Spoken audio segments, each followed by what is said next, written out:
Assalamualaikum warahmatullahi wabarakatuh. Selamat malam. Salam sejahtera juga untuk Bapak Ibu semua. Semoga Bapak Ibu semua, dimanapun Bapak Ibu berada, selalu diberikan kesehatan, kelancaran selalu dalam beraktivitas. Nah, di malam hari ini kami dari Guru Inovatif Indonesia melanjutkan kelas untuk penulisan laporan PTK, PTS, ataupun penelitian tindakan yang lain untuk saat ini di minggu kedua. Nah, di minggu pertama Bapak Ibu sudah mengenal dengan permasalahan penelitian tindakan, yaitu diawali dari perbedaan ya kesenjangan antara kondisi ideal yang seharusnya dengan kondisi yang di lapangan. Nah, itu adalah asal mula atau latar belakang yang sesungguhnya dari laporan penelitian tindakan apapun itu, tindakan kelas, tindakan sekolah, bimbingan konseling, selalu atau diwajibkan menyampaikan kondisi dan fakta di lapangan. Ya, fakta di lapangan yang disampaikan adalah fakta yang dikhususkan kelas atau subjek yang memang akan teliti, karena memang kita niatnya untuk memperbaiki subjek tersebut. Karena ada juga yang Bapak Ibu yang menyampaikan misalkan ingin mengembangkan keterampilan berpikir kritis gitu ya. Nah, ternyata yang disampaikan berpikir kritis secara nasional. Nah, itu tidak perlu ya, tidak perlu karena bukan penelitian untuk arahnya kepada sampel dan populasi, karena memang untuk penelitian tindakan fokus untuk subjek tersebut. Jadi memang sangat mudah sekali, fokusnya memang di kelas Bapak Ibu, di sekolah Bapak Ibu. Oke. Sebelum kita mulai untuk materi hari ini, kita akan membahas tentang bagaimana cara menulis bab 2 dari laporan penelitian tindakan dan juga bagaimana cara menulis bab 3. Nah, sebelum kita masuk materi, mungkin sedikit review dari kami, yaitu ada beberapa review untuk kelas bimbingan laporan PTK atau PTS ataupun PTBK ya, sama sesungguhnya konsepnya sama. PTS, PTBK. Yang pertama adalah dari segi judul ya. Judul Bapak Ibu sudah sebagian besar sudah oke. Jadi andai kata ada yang kurang pas ya mungkin hanya sifatnya kurang pas sedikit kata-katanya saja. Tapi sebagian besar sudah oke. Intinya ada tindakan yang Bapak Ibu lakukan dan ada yang akan ditingkatkan atau diperbaiki. Nah, ini pastikan dulu Bapak Ibu memahami apa yang akan ditingkatkan. Karena seringkali pengen nulis judul yang mewah gitu ya, tetapi nanti di jalan bingung. Contoh, ingin meningkatkan keterampilan berpikir kritis dan kreatif gitu ya. Nah, waktu di jalan bingung, bagaimana cara mengukurnya? Lah, itu kadang harus dipastikan dulu memang itu masalah di kelas Bapak Ibu atau sekolah Bapak Ibu dan itu mampu Bapak Ibu perbaiki gitu ya. Dari segi indikatornya, dari segi misalkan penilaiannya itu sudah paham gitu ya. Untuk Bapak Ibu yang memang kesulitan dengan keterampilan, proses berpikir dan yang lainnya, selalu saya sarankan untuk peneliti pemula ya hasil belajar itu sudah paling mudah gitu ya. Tapi bebas, artinya bebas, tidak harus kok hasil belajar terus sih Pak bosan. Gitu. Sesungguhnya menyesuaikan dengan masalah di sekolah Bapak Ibu atau kelas Bapak Ibu. Jadi tidak masalah yang ditingkatkan apa saja. Oke, yang kedua, review yang kedua adalah paragraf pengantar pada latar belakang terlalu luas atau jauh. Nah, kalau memang Bapak Ibu ingin memperbaiki pembelajaran, ya memang dari awal sudah sampaikan pembelajaran. Nah, selama ini ada beberapa Bapak Ibu yang mengambilnya pakai undang-undang dan jauh ngomongnya. Ngomong pendidikan adalah hakikat untuk manusia dalam proses gitu kan jauh ngomongnya, kejauhan. Langsung saja kita ngomongnya yang dekat gitu ya, sehingga ketika kita ingin memperbaiki pembelajaran ya pembelajaran gitu, ingin memperbaiki kualitas guru ya misalkan sampaikan tentang keguruan atau apapun itu. Nah, sehingga tidak terlalu jauh. Bahkan ada yang menjelaskan tentang COVID ya, COVID-19 boleh sih sebenarnya sedikit aja, pengantar untuk daring boleh. Pengantar untuk pembelajaran daring boleh, sehingga ada masalah yang muncul seperti ini boleh, tapi sifatnya pengantar dan nggak usah panjang-panjang. Nah, Bapak Ibu ada juga yang menjelaskannya sampai dengan Indonesia seperti apa ketika COVID itu terlalu jauh ya, karena memang fokusnya kita pembelajaran di kelas saja, nggak usah terlalu jauh. Nah, kemudian ada yang menuliskannya identifikasi masalah dan analisis masalah dalam poin tersendiri. Nah, kalau ini sesungguhnya mengikuti pedoman, saya tambah ya. Mengikuti pedoman. Kalau memang di salah satu pedoman yang Bapak Ibu ikuti itu wajib menuliskan identifikasi masalah dan analisis masalah dalam poin tersendiri, silakan. Ini tidak salah ya. Tapi memang pastikan apakah tujuan Bapak Ibu memang disuruh menulis itu. Kalau memang tidak disuruh, Pak, tidak ada identifikasi masalah dan analisis masalah, kan ada yang seperti ini Bapak Ibu. Ada yang setelah latar belakang, identifikasi masalah, setelah itu analisis masalah. Nah, ini kalau memang di pedoman tertentu diizinkan, maksudnya diizinkan menyesuaikan dengan tujuan Bapak Ibu ingin mengirim jurnalnya, memang seperti ini, silakan, tidak kami salahkan. Tapi kalau memang tidak diminta seperti ini, saran saya adalah dihapus. Ya, kenapa? Karena memang identifikasi masalah dan analisis masalah itu sudah masuk dalam latar belakang. Menyampaikan masalah sudah masuk di sana. Kemudian, nah ini sudah beberapa sudah benar, kurang cuma ada beberapa yang kurang detail menyampaikan fakta di lapangan dan ada yang keliru yang disampaikan. Nah, kalau memang masalah dari Bapak Ibu ingin meningkatkan hasil belajar, maka sampaikan hasil belajar di kelas, rendahnya gitu ya. Kalau masalah Bapak Ibu aktivitas, maka sampaikan aktivitas di kelas. Nah, yang disampaikan itu boleh dengan data kuantitatif, ada angka-angkanya, persentase atau apa. Boleh juga dengan deskripsi. Jadi tidak wajib dengan, Pak, apakah harus ada angkanya? Boleh, nggak ada angkanya juga boleh. Karena tindakan kelas ini bukan penelitian kuantitatif. Jadi bebas, ada angkanya boleh, nggak ada angkanya juga boleh dalam menyampaikan data dan fakta di lapangan. Yang jelas sifatnya deskriptif. Kemudian, nah ini juga kurang ya. Bapak Ibu ketika mengambil rujuk solusi, khususnya dalam penentuan mengapa menggunakan solusi tersebut, nah ini sebagian besar masih kurang ya, kurang. Jadi misalkan Bapak Ibu ingin menerapkan metode role playing untuk meningkatkan aktivitas siswa. Nah, maka role playing-nya Bapak Ibu cari dulu sumber-sumbernya. Apakah memang bisa meningkatkan atau memang ada rujukan yang memang seperti apalah role playing itu dampaknya, bagusnya seperti apa. Nah, itu bisa disertakan. Ya paling nggak ada 1 atau 2 lah. Syukur-syukur bisa lebih nggak apa-apa. Itu memang disertakan dalam latar belakang. Jadi yang dimaksud rujukan itu tidak hanya dalam bab 2 Bapak Ibu. Di bab 1 itu ada tapi sifatnya terbatas. Khususnya tentang solusi ini sangat disarankan harus diberi. Kemudian yang terakhir adalah cara merujuk yang kurang tepat. Ini gampang sekali sesungguhnya. Intinya adalah cukup ditulis nama belakang ahli. Contohnya ada kan namanya kan aslinya IGAK gitu ya. Mungkin ini bukunya populer di kalangan mahasiswa UT tentang penelitian tindakan kelas, kan nama orangnya gini. I Gusti apa gitu. I Gusti apa Wardani gitu. Nah, maka nulisnya cukup Wardani. Ya. Ada namanya Muhammad Soehardi ya Soehardi gitu ya. Jadi tidak perlu panjang-panjang, cukup nama belakang. Kalau ditulis nama lengkap justru keliru. Ya, harus nama belakang dan tahun. Apakah boleh diberi halaman, Pak? Tahun kemudian diberi halaman gini? Boleh. Tetapi harus sifatnya konsisten. Kalau satu diberi halaman, yang lainnya juga disarankan diberi halaman semua. Nah, pasti kesulitan nanti kan Bapak Ibu, maka disarankan kalau memang bingung, dan ini tidak salah, dihapus saja. Jadi cukup nama belakang dan tahun. Nah, itu ya. Itu sedikit review dari saya. Nanti kita bahas apa yang belum dipahami dari 6 poin ini. Pastinya biasanya setelah Bapak Ibu menulis, oh iya baru paham. Dan ternyata banyak dari Bapak Ibu yang setelah mengikuti kegiatan PTK ini bisa cerita ke temannya. Ternyata buat PTK itu gampang. Nah, itu kalau sekarang biasanya masih baru nulis kok susah ya. Coba nanti kalau sudah selesai. Oh, gampang. Buat lagi gampang sudah, bisa. Nah, itu sedikit gambaran materi tentang review bab 1.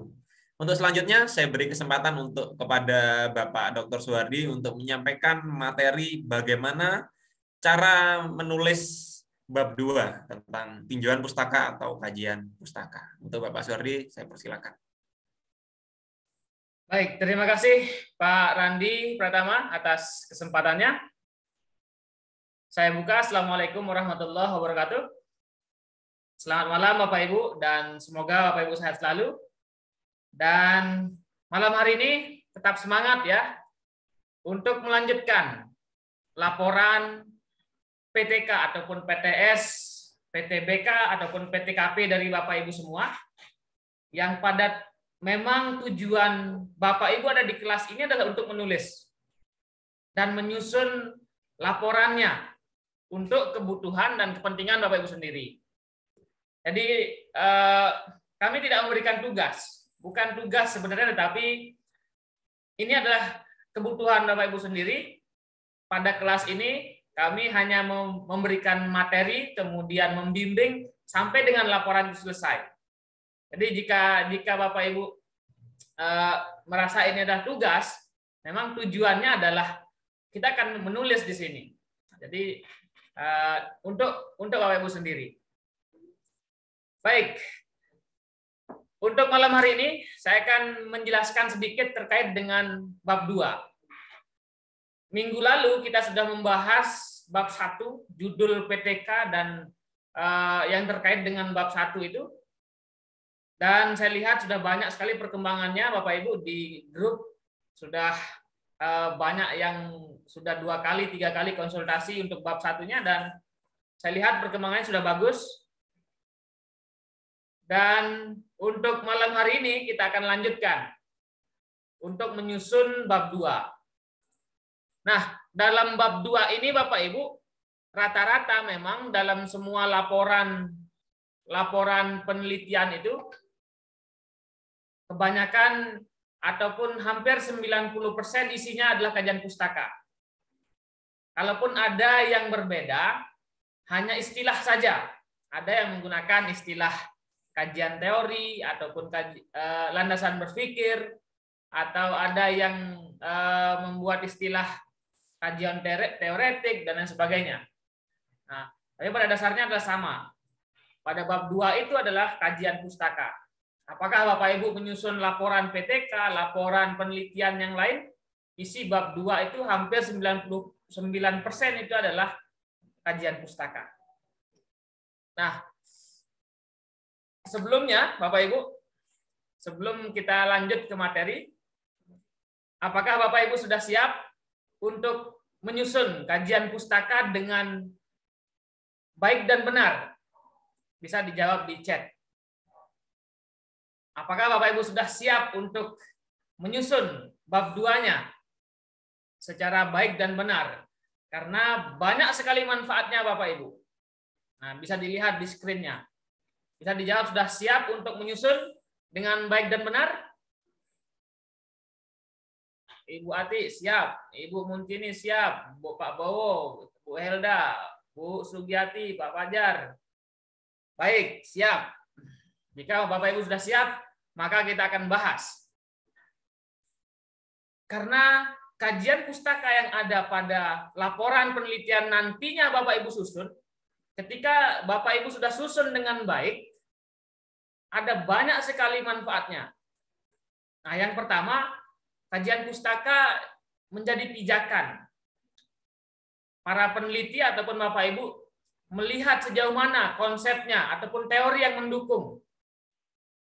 Nah, ketika Bapak Ibu sudah mendapatkan ide gitu kan, mendapatkan ide penelitian, sudah judulnya, latar belakangnya, Bapak Ibu cari konsep ataupun teorinya pada buku ataupun di hasil penelitian yang terdahulu, itu akan menjadi satu landasan berpikir ataupun teori Bapak Ibu untuk melangkah ke lapangan nanti.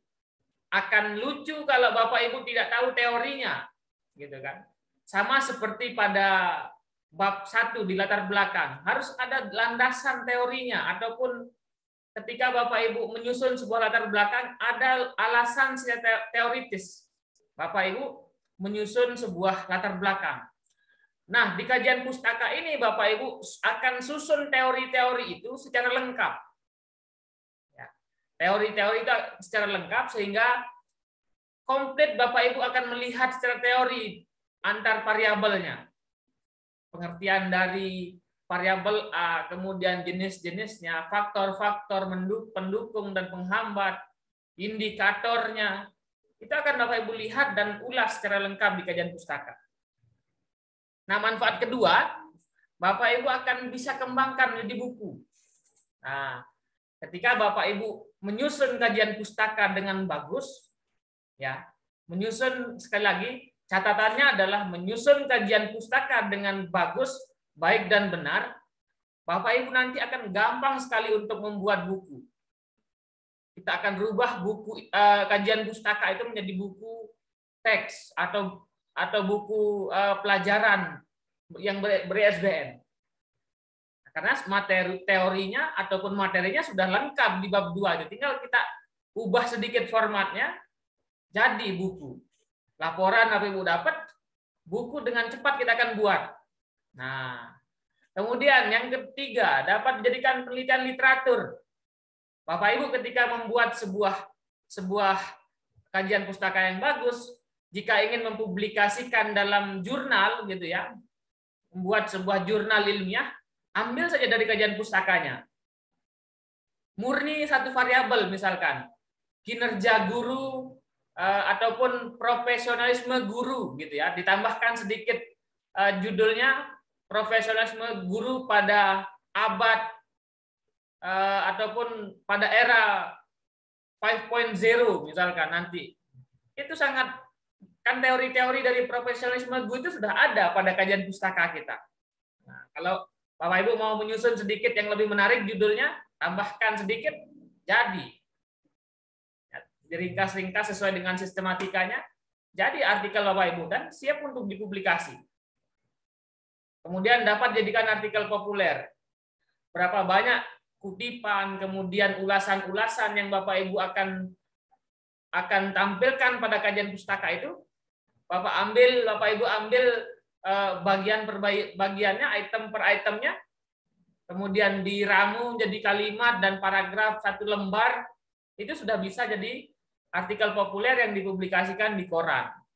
Nah, so banyak sekali manfaatnya Bapak Ibu. Jadi sarannya adalah tidak perlu buru-buru Bapak Ibu. Sekali lagi tidak perlu buru-buru, sekarang dikoreksi, baru 5 menit udah dikembalikan lagi. Nah, gitu kan. Silahkan Bapak Ibu ketika sudah diberikan catatan, koreksian, silahkan disimak kembali, dicari kembali, baca lagi referensinya agar kaya kita akan referensi. Jadi jangan sampai kita hanya sebatas itu saja sudah kita mengklaim bahwa itu sudah bagus gitu. Padahal kita belum banyak membaca referensinya. Nah, ini Bapak Ibu untuk manfaat kajian pustaka secara luas. Jika Bapak Ibu menyusun bab 2 di laporan PTK ataupun PTS Bapak Ibu ini dengan bagus. Sepakat ya? Nanti ketika Bapak Ibu sudah selesai di laporan, selesai menulis laporan penelitian di bab 2 ini, nanti kita akan buat jadi buku, buat jadi jurnal, buat jadi artikel populer. Oh, banyak sekali. Oke, lanjut. Lalu bagaimana cara membuatnya yang lengkap gitu ya? Silahkan Bapak Ibu menyusun ataupun kita mulai dulu dari apa itu kajian pustaka ataupun kajian teori, landasan teori, apapun istilahnya sama. Yaitu kumpulan hasil olah teori ataupun konsep dari hasil penelitian gitu ya. Ataupun teori yang ada pada buku terkait variabelnya. Ingat, terkait variabel atau objek penelitian kita. Ya. Nah, jadi yang akan kita kaji dalam kajian pustaka itu adalah variabel ataupun objek penelitian kita. Nah, sehingga menghasilkan satu pemahaman mendalam tentang apa yang Bapak Ibu teliti. Nah, ini ada sebuah judul PTK. Ya, judul penelitian. Yang mana variabelnya yang pertama? Variabel dalam penelitian ini atau objek dalam penelitian ini adalah media pembelajaran PowerPoint. Oke. Penerapan ini adalah kata kerjanya. Media pembelajaran PowerPoint ini adalah objeknya yang akan Bapak Ibu teliti, yang akan Bapak Ibu terapkan di kelas ataupun di sekolah. Media pembelajaran PowerPoint untuk, nah ini kata sambung. Kemudian variabel yang kedua adalah motivasi pembelajaran. Meningkatkan ini adalah kata kerja. Jadi tidak perlu Bapak Ibu kupas dalam kajian pustaka. Yang Bapak Ibu kupas adalah variabel 1, variabel 2, dan tergantung berapa banyak variabel yang ada di judul Bapak Ibu. Ini ada variabel pertama, media pembelajaran PowerPoint, dan motivasi pembelajaran. Ya. Jadi dua komponen inilah yang Bapak Ibu akan kaji secara luas, secara komprehensif terkait dengan teorinya. Ya. Ini. Sorry.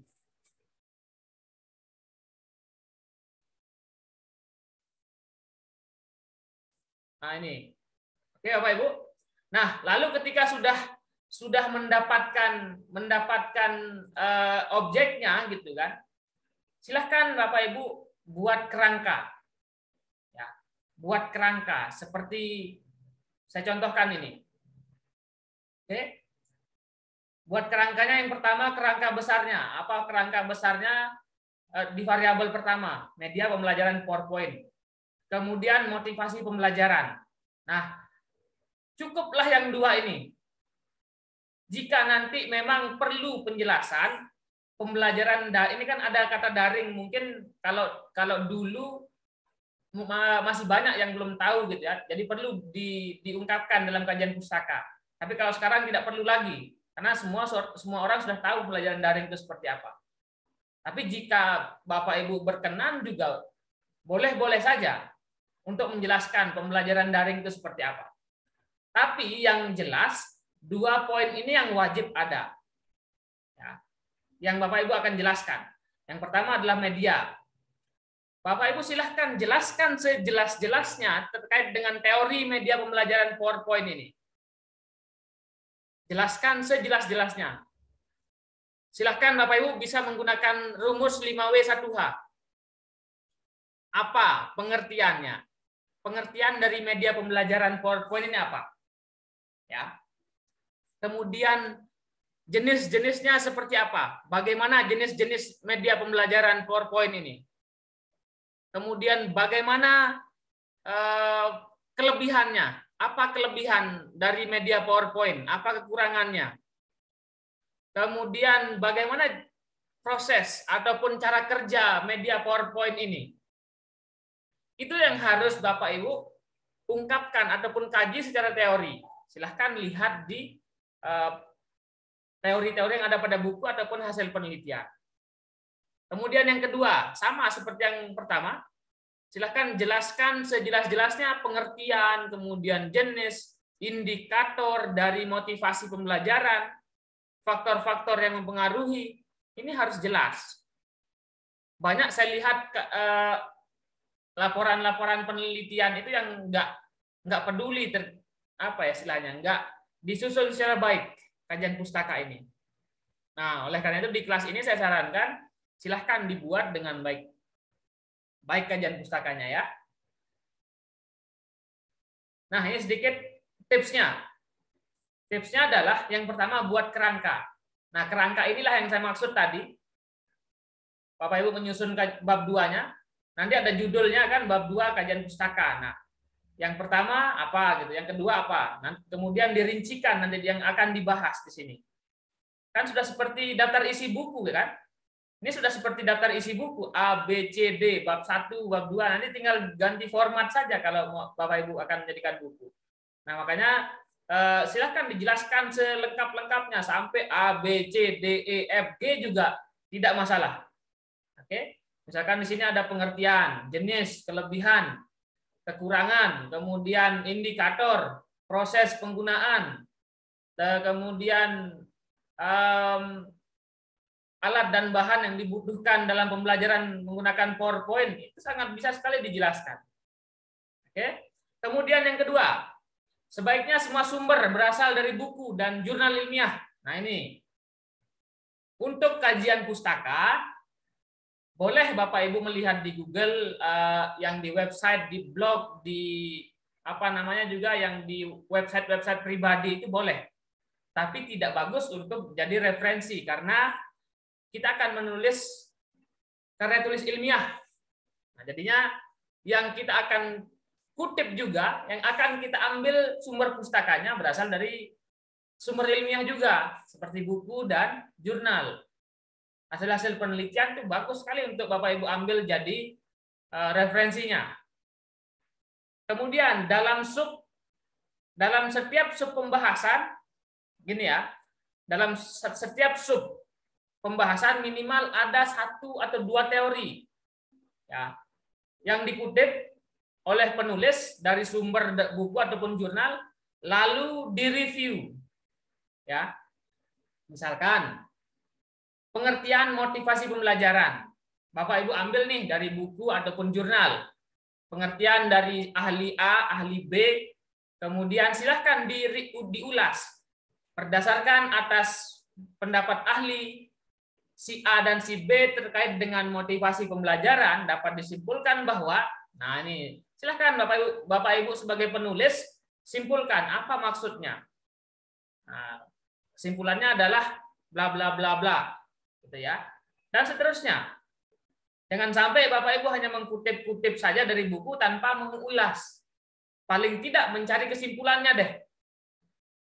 Padahal banyak sekali yang Bapak Ibu bisa lakukan untuk mengulasnya. Silahkan cari persamaannya, cari perbedaannya, itu bisa.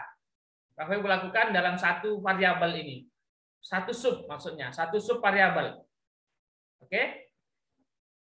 Lalu yang keempat, perhatikan cara pengutipan sumber pustaka yang benar. Nah, seperti yang dijelaskan oleh Pak Randi tadi, di latar belakang juga ada kutipan kan. Bapak Ibu ambil dari buku, itu cukup nama belakang saja.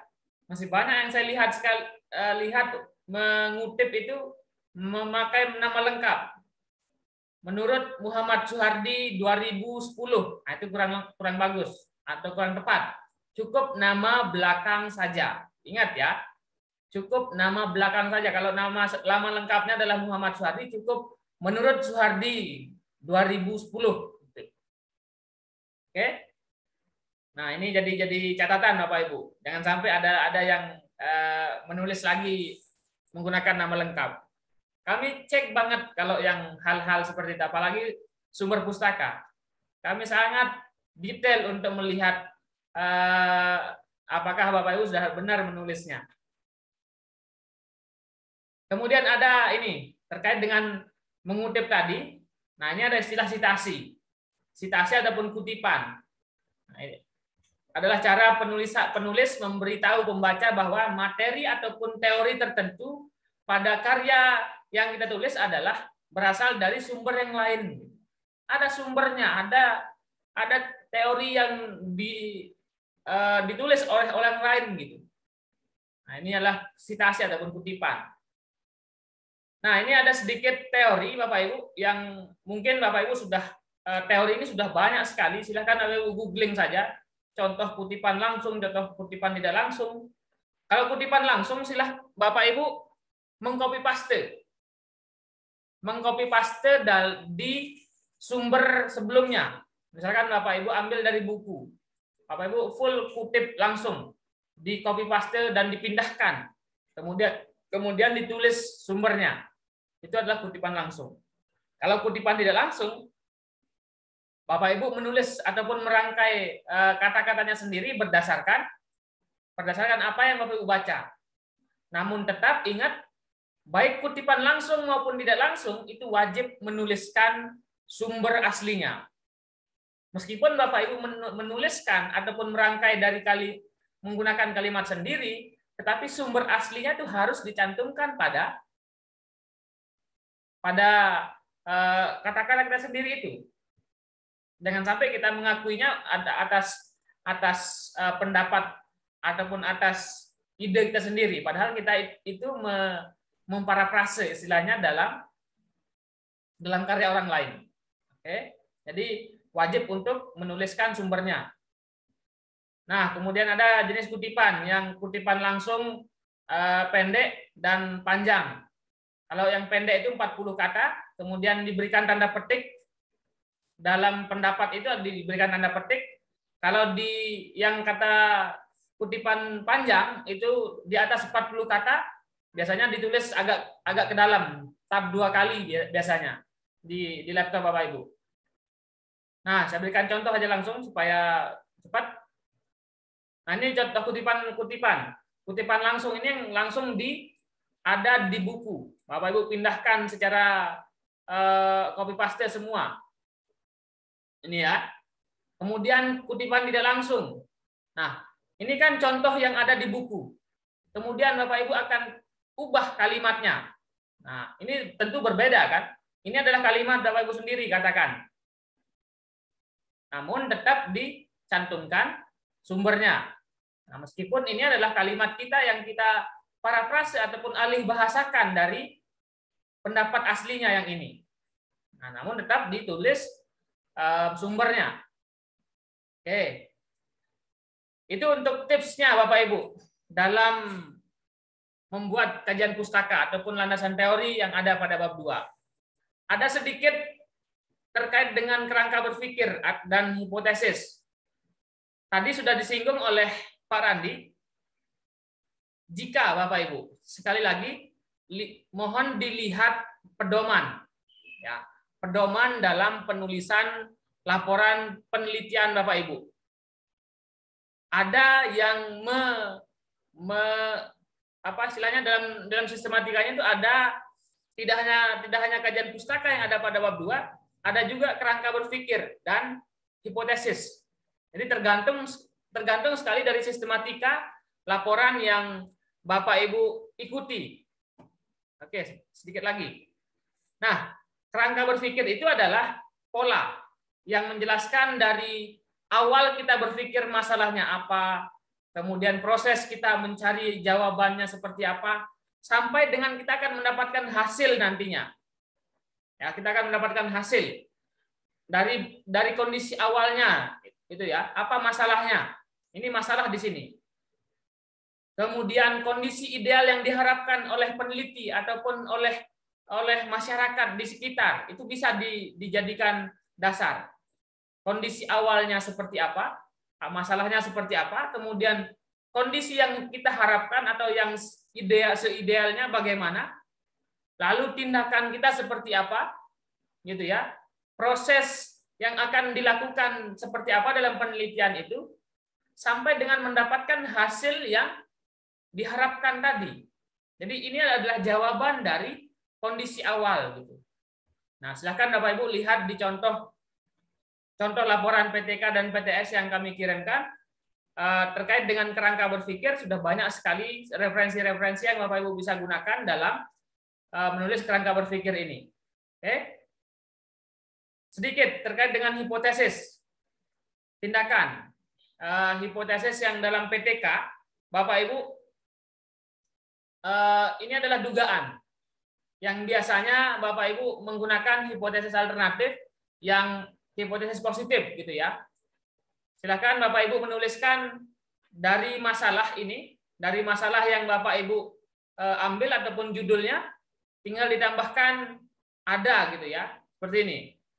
Berdasarkan landasan teori gitu ya, landasan teori ataupun kerangka berpikir yang diungkapkan, maka disajikan hipotesis penelitian dalam PTK ini adalah penerapan media pembelajaran Zoom meeting ataupun pembelajaran berbasis PowerPoint tadi dapat meningkatkan hasil belajar siswa. Nah, itu ada kata dapat meningkatkan. Itu berarti kita sudah berasumsi ataupun kita menjawab sementara bahwa ada gitu, ada pengaruhnya. Baik. Untuk materi terkait dengan bab 2 ini saya cukupkan.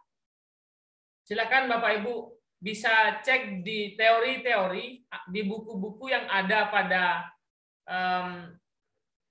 bisa Bapak Ibu manfaatkan Google Book ya, Google Book dan Google Scholar untuk melihat artikel-artikel hasil penelitian untuk melengkapi dari kajian pustaka Bapak Ibu.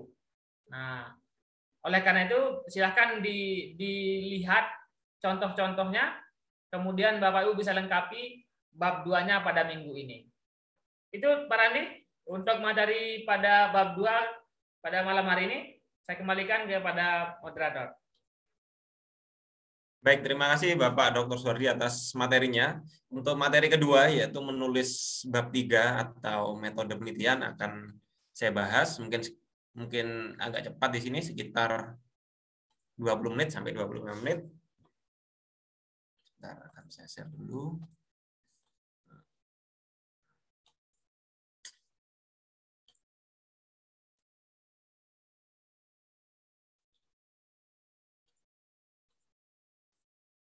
Oke, baik.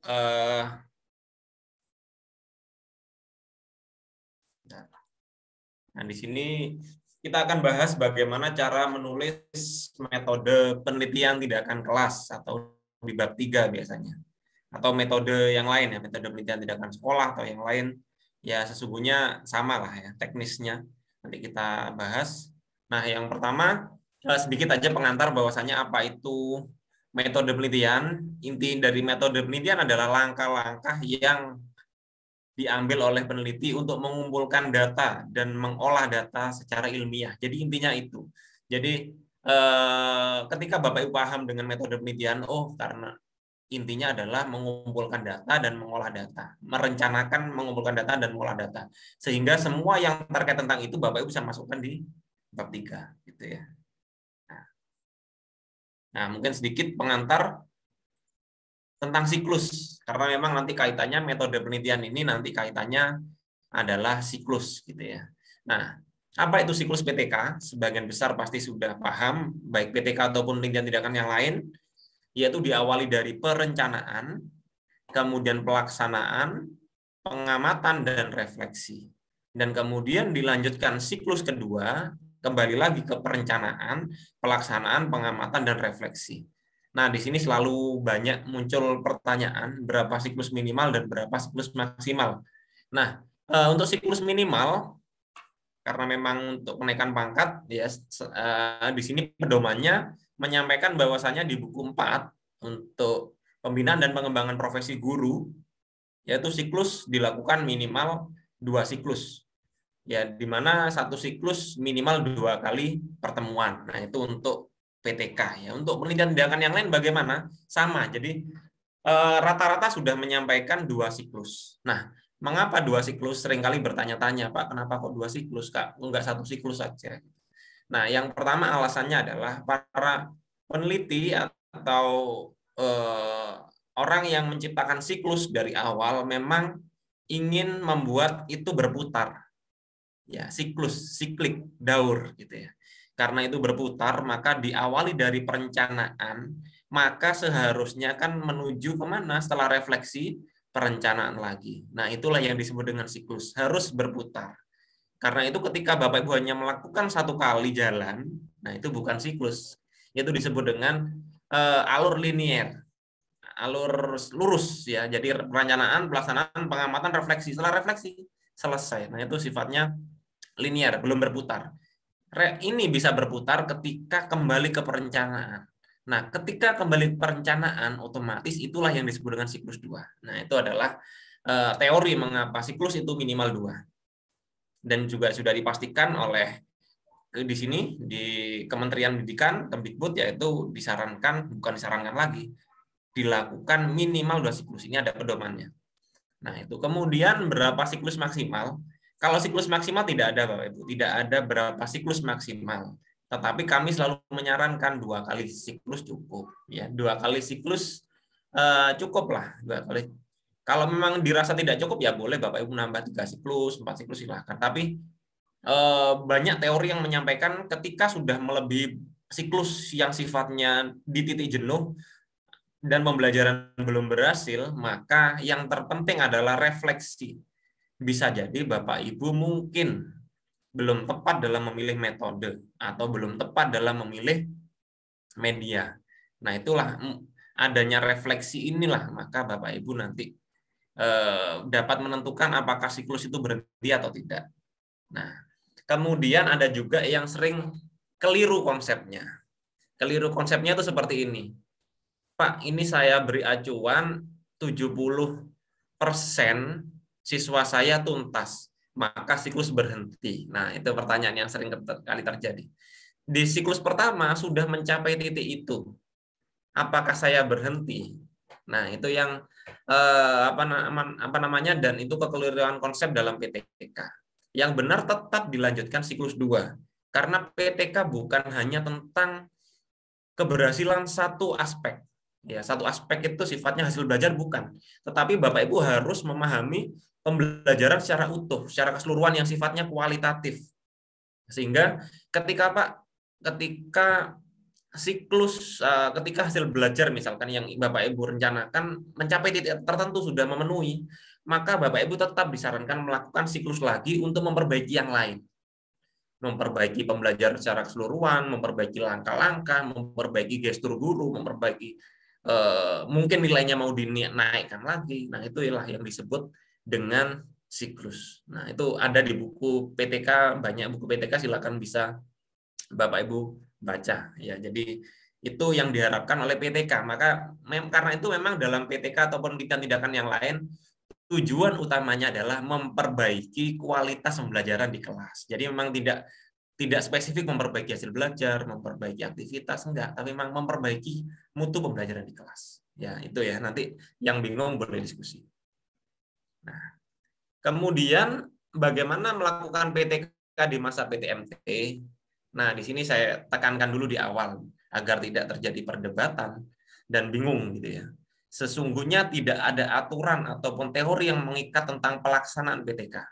Baik luring, daring, hybrid, dan yang lainnya nggak ada mengikat. Kalau sampai ada yang mengatakan bahwasanya PTK nggak boleh daring, ya berarti belum paham ya. Kalau memang PTK nggak boleh daring, berarti pembelajaran juga nggak boleh daring.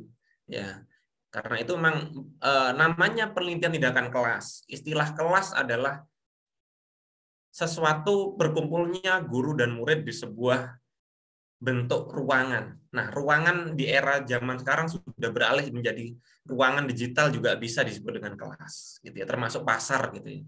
Pasar itu juga zaman dulu ya tempatnya di pasar, gitu. Kalau zaman sekarang Bapak Ibu masuk ke Shopee, Tokopedia itu juga e-commerce ya. Itu juga pasar digital. Nah, memang zaman sekarang harus pikiran kita harus terbuka sehingga pembelajaran daring itu juga bisa dilakukan proses penelitian tindakan kelas ya.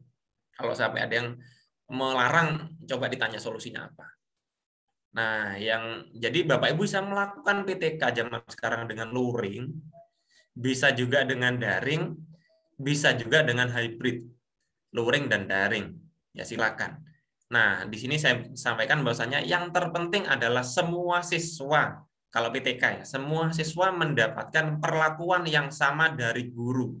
Artinya jangan sampai ada siswa yang terabaikan. Nah, pokoknya itu intinya.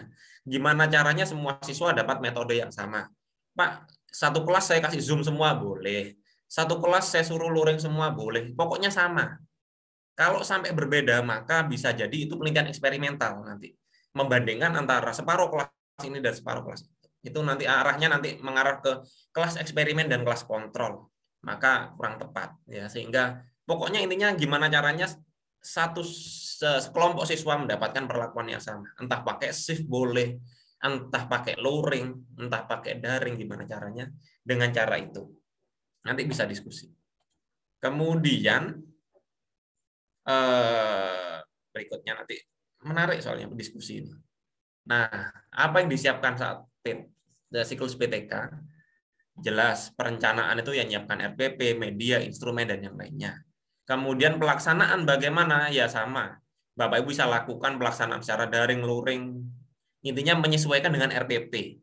Kalau memang Bapak Ibu ingin melakukan PTK daring, pastikan memang RPP-nya juga daring. Jadi sampaikan ada dengan media Zoom atau media Google Classroom, sampaikan. Jangan sampai tidak sinkron. Bapak Ibu melaksanakan PTK-nya daring tapi RPP-nya masih luring. Nah, itu nggak tepat ya. Termasuk instrumen-instrumennya juga nanti harus luring. Intinya sama, cuma beda perangkat yang digunakan. Kemudian pengamatan di sini menggunakan observer atau bantuan orang lain yang membantu mengamati. Nah, ini juga banyak pertanyaan. Apakah boleh Pak tidak pakai observer? Itu ya pertanyaannya. Nah, observer dalam PTK itu sangat-sangat disarankan. Bahkan beberapa ahli menyampaikan wajib ada observernya. Mengapa wajib ada observer? Karena seorang guru dalam penelitian tindakan kelas itu sudah sibuk mengajar.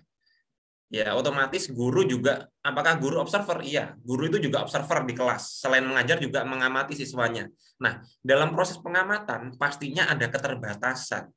Nah, keterbatasan itulah yang bisa ditambal oleh rekan Bapak Ibu yang menjadi observer. Sehingga siswa Bapak Ibu nanti bisa terpantau semua, dibantu oleh observer. Nah, itu yang pertama. Yang kedua adalah observer juga dapat memberikan saran dan masukan kepada guru mengajar.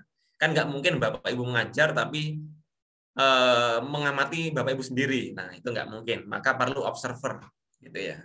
Nah, di zaman modern ini apa bisa observer digantikan dengan media teknologi? Sesungguhnya kalau mau canggih ya pakai video bisa. Tetapi dalam proses refleksinya nanti akan tetap terlalu sentris. Terlalu, menurut saya masih benar nih langkah-langkah saya. Lah, perlu adanya seseorang yang memang memberi saran masukan kepada Bapak Ibu, itulah yang disebut dengan observer. Bukan hanya sekedar mengamati ya, tapi bisa refleksinya bersama. Nah, ini di titik refleksi mengevaluasi pembelajaran apakah harus berhenti atau lanjut siklus berikutnya, gitu ya. Nah, ini di titik refleksi. Nah, nanti kita bahas lebih rinci. Nah, kalau nulis bab 3, setelah Bapak Ibu tahu apa yang harus dilakukan, gitu ya, setelah bagaimana nulis bab 3, nah bab 3 isinya cuma ini, jenis penelitian, subjek, prosedur, teknik pengumpulan data, dan teknik analisis data. Ada juga yang beberapa penelitian yang lain nulisnya nggak pakai 5 poin, Pak. Ada yang 4 poin, boleh. Kalau saya lebih suka yang 4 poin ini. Biasanya tidak ada acuan pastinya. Kalau memang tidak ada acuan pasti, Bapak Ibu bisa pakai yang kedua ini biasanya lebih mudah ditulis. Yang pertama adalah setting penelitian, prosedur penelitian, teknik pengumpulan data, dan teknik analisis data. Yang pertama setting penelitian, intinya Bapak Ibu jelaskan di sana siapa subjeknya, kapan dilaksanakan, dan tempat penelitiannya di mana. Nah, itu kan sesuatu yang tidak membutuhkan pikiran terlalu dalam. Hanya menyebutkan aja siswanya berapa orang, laki-laki berapa, perempuan berapa, misalkan kalau mau lebih rinci. Tidak perlu menampilkan nama-nama siswa pada bab 3, nggak perlu. Cukup intinya aja. Kalau ingin melampirkan data lengkap nanti di lampiran. Nah, untuk waktu PTK diusahakan detail. Detail yang dimaksud adalah Bapak Ibu sampaikan tanggalnya, hari, tanggal, kalau perlu jamnya, itu boleh agar semakin real. Sesuatu yang Bapak Ibu tulis kalau hanya sekedar di PTK siklus 1 dilaksanakan pada bulan Juni. Nah, itu nggak tepat, tapi dijelaskan dilaksanakan pada hari Jumat, ya, Jumat pada jam pertama tanggal segini gitu ya, jam segini misalkan. Jelaskan secara rinci. Boleh dengan bantuan tabel.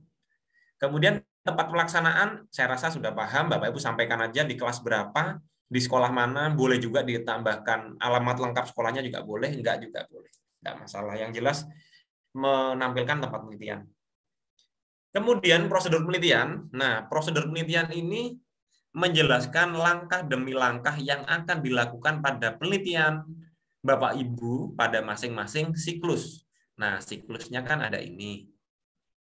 Ada 4 langkah ini. Lah ini masing-masing jelaskan. Pada perencanaan apa yang Bapak Ibu lakukan, yang jelas guru menyiapkan RPP dan lain-lainnya.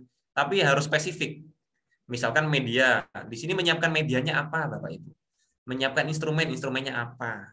Jadi nanti rencanakan. Setiap langkah direncanakan dulu apa yang harus dilakukan. Itu berada pada prosedur penelitian. Nanti Bapak Ibu ketika kalau bingung bisa lihat contoh. Oh, maksudnya ini. Kalau nggak lihat contoh kadang bingung. Kemudian yang selanjutnya adalah teknik pengumpulan data.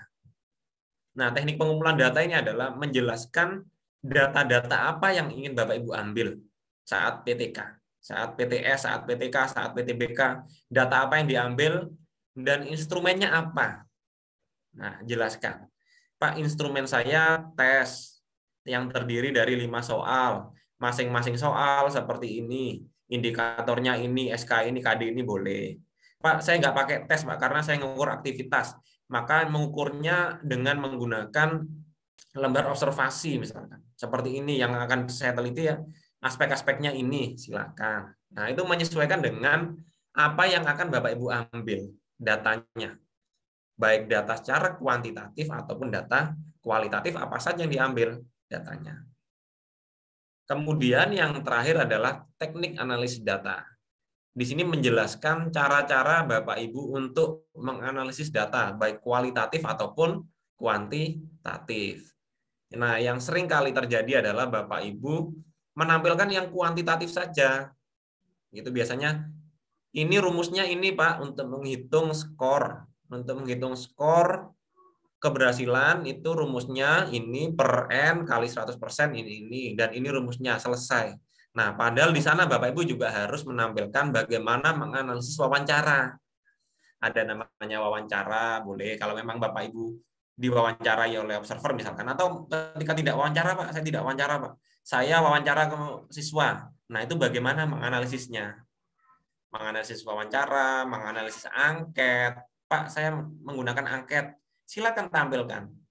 Tampilkan bagaimana penskoran angketnya, bagaimana rumusnya. Itu contohnya banyak. Kalau mau cari langsung browsing, biasanya sering ketemu. Pak, angketnya ini seperti apa? Langsung coba Ibu browsing 1-2 kali, agak scroll ke bawah, pasti ketemu. Biasanya yang kenapa nggak tahu itu karena jarang browsing. Coba sering browsing dan sering scroll. Oh, ini.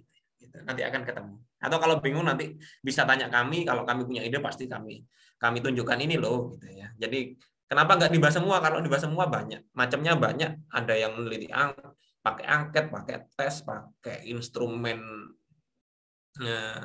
berpikir kritis, berpikir kreatif dan yang lainnya, ada banyak sekali instrumennya gitu ya.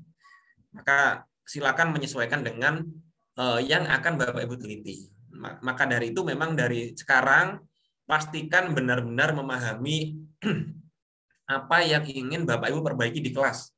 Motivasi. Kemarin banyak yang motivasi, aktivitas, hasil belajar, dan yang lainnya. Nah, itu pastikan nanti bagaimana cara mengukurnya. Dan kami tidak pernah menyalahkan, ini salah. Enggak. Kalau memang dirasa itu sudah benar, menurut Bapak Ibu sudah tepat untuk siswa Bapak Ibu, silakan. Karena itu kelebihan PTK. Itu suatu termasuk dalam kelebihan dan kekurangan PTK itu. Memang instrumen PTK itu tidak perlu divalidasi. Sehingga memang itulah kelebihan dan kekurangan. Kelebihannya apa? Kelebihannya adalah Bapak Ibu bisa langsung mempraktekkan. Kekurangannya apa? Kadang ada sesuatu yang kurang tepat, tidak dikoreksi oleh ahli. Nah, itu ada 2 hal, kelebihan dan kekurangan secara validasi perangkat PTK. Nah, itu sudah dijelaskan juga di buku PTK.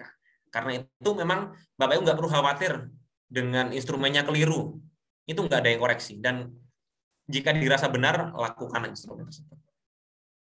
Nah, yang terakhir adalah opsional. Kalau memang Bapak Ibu butuh suatu indikator keberhasilan yang sifatnya tertulis, boleh ditampilkan di posisi E.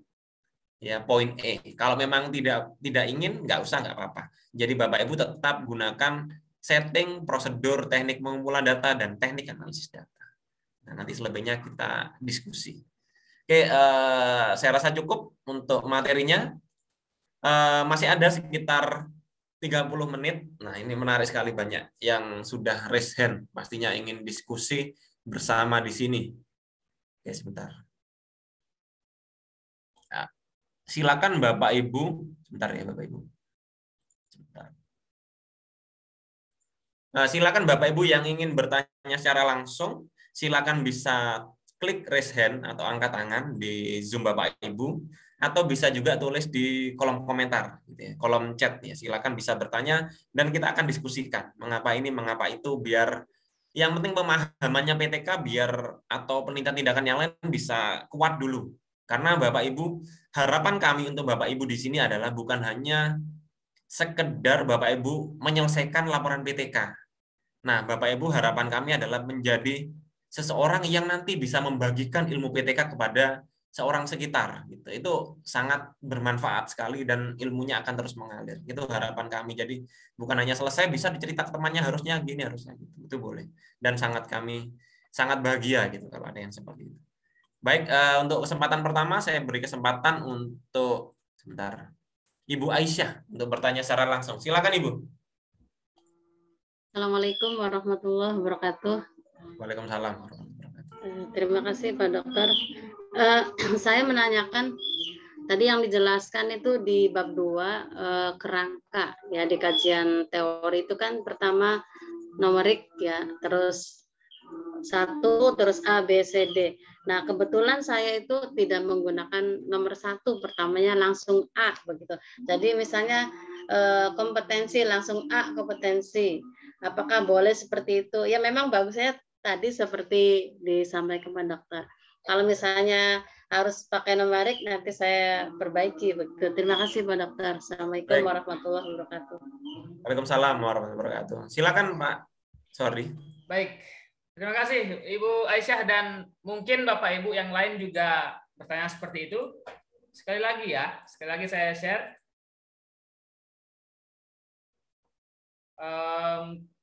Ini supaya tidak salah diartikan Bapak Ibu ya. Catatan Bapak Ibu. Catatannya adalah mana sih? Ini ya. Catatannya adalah ini adalah gambaran Bapak Ibu. Sekali lagi dalam setiap laporan, setiap artikel ataupun karya ilmiah yang lain itu memiliki sistematika masing-masing di lembaga, di tujuan Bapak Ibu akan mengirimkannya. Misalkan Bapak Ibu dari Kemenak gitu ya, ataupun yang dari Dikbud, ataupun yang dari universitas yang menggunakan laporan PTK. Pasti berbeda-beda sistemnya. Ya. Sistematika penulisannya pasti berbeda-beda. Ada yang menggunakan angka 1, ada yang menggunakan A, ada yang menggunakan 1 besar, kayak I besar gitu, Romawi 1 gitu. Kemudian Romawi 2, ada yang menggunakan seperti itu. Nah, intinya adalah silahkan mengikuti panduan dari masing-masing instansi Bapak Ibu. Oke. Nah, ini yang biasa memang menggunakan A yang dari Dikbud. Yang dari Dikbud ya, ada yang dia menggunakan kajian pustaka A, media pembelajaran PowerPoint B, motivasi. Kemudian di bagian ini 1, 2 dan 3. Itu ataupun A kecil, B kecil, C kecil, itu silahkan sekali lagi dilihat panduan di masing-masing. Kami tidak bisa membahas panduan Bapak Ibu masing-masing karena pada dasarnya itu adalah mengikuti, sekali lagi, mengikuti panduan dari laporan Bapak Ibu masing-masing. Oke, itu Pak Randi.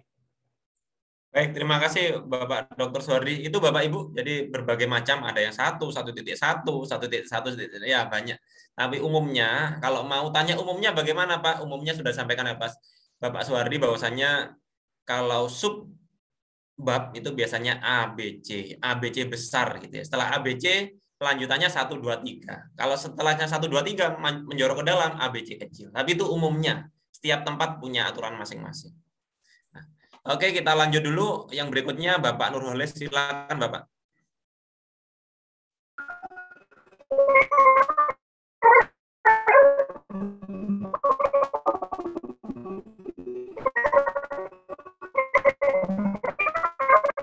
Suaranya ya perangkatnya sepertinya gangguan Bapak Nurholis. Ya. Dari kemarin sepertinya. Ya dari kemarin Bapak, Bapak mau bertanya. Ya. Coba pakai headset Pak Nurholis. Ya, mungkin nanti coba pakai headset. Ya, nanti kita sambil menunggu Bapak Nurholis pakai headset, kita buka dulu yang lain. Silakan Ibu Elis dari SMP 3 Bogor.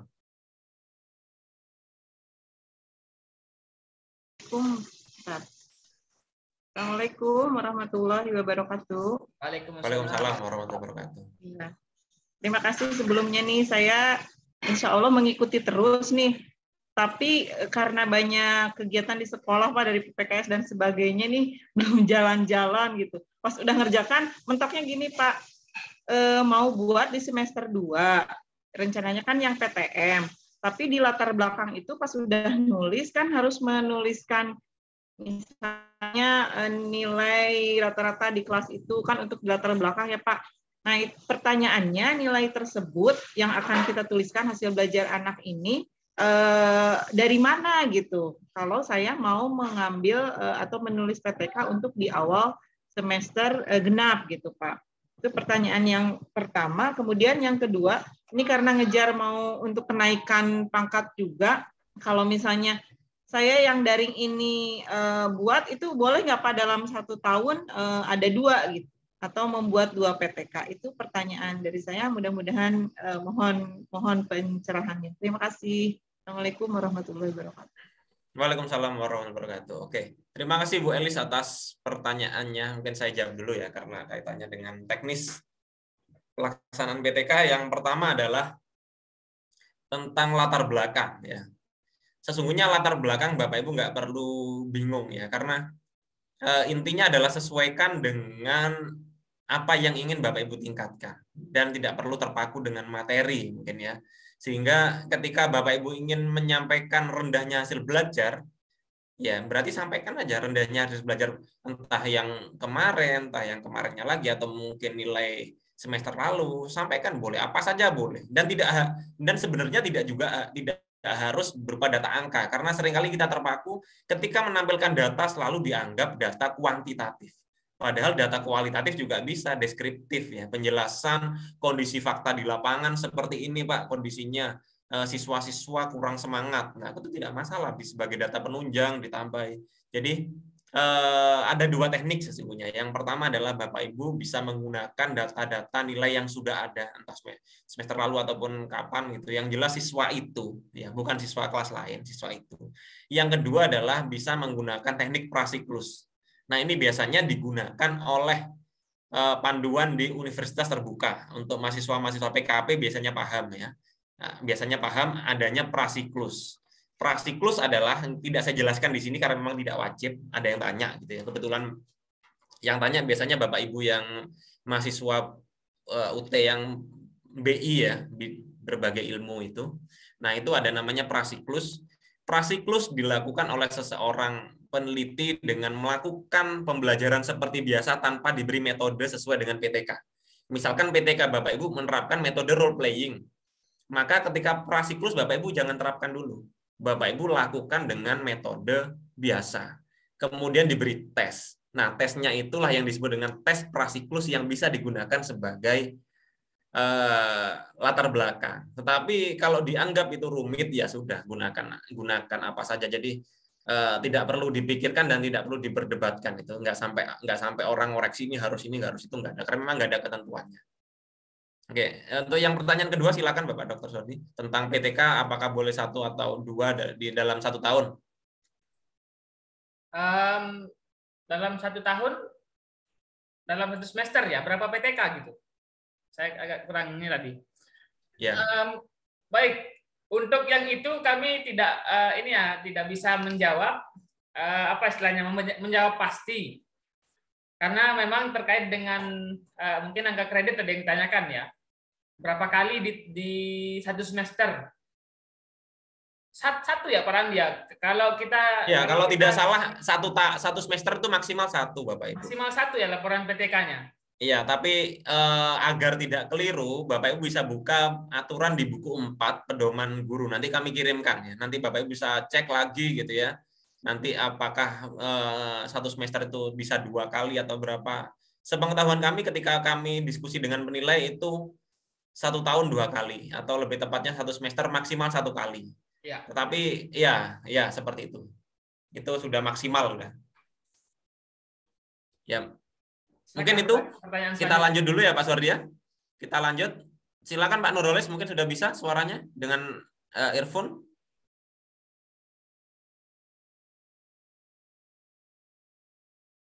Ya, tetap tidak bisa sepertinya. Apa Ya, itu? mohon maaf Bapak, tidak bisa, mungkin bisa tulis di kolom chat atau bisa WA ke kami juga boleh. Bisa tulis Silakan. pertanyaannya di WA kami ya Pak Nurholis ya. Baik. Oke, yang berikutnya Bapak Muhammad Taufikur Rahman. Silakan Bapak.